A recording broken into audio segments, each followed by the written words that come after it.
Irma stranded American tourists on a number of Caribbean islands, including St. Martin, shared by France and the Netherlands. Tony Dokoupil has been following their ordeal. A flight from St. Martin to Puerto Rico takes less than an hour. But for some families stranded by Hurricane Irma, the trip took nearly a week. We've just touched down in St. Martin with the Puerto Rico National Guard, where they expect 300 to 400 Americans to be waiting for rescue right here at this gate.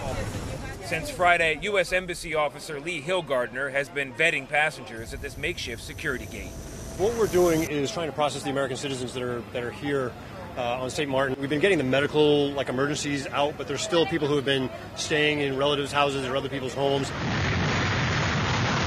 Irma smashed into St. Martin and left a massive trail of destruction. But the misery didn't end there. Susan Koken says she has nothing left.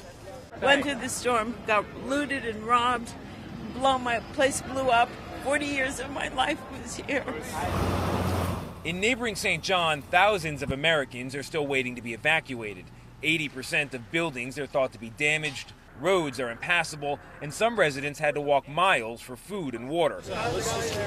Back in St. Martin, there's finally a glimmer of hope for Koken. She's just learned she's getting off the island, along with dozens of others. Smiling through their fatigue, and greeted with applause, back on American soil. Tony Dokoupil is back in San Juan tonight. Tony, describe the conditions you saw on the island. Anthony, Hurricane Irma hit St. John with such force that the land looks burned. What was green is now brown. There are no leaves. There is no shade. At Cruz Bay, which should be hopping with tourists, all the tourist bars are closed. Some have sailboats pushed through their front doors. A ferry is also jumped out of the water and on the curb, and the customs office there, which should be busy, is caved in and closed. But there is good news. The U.S. Navy is there in the air and on the ground.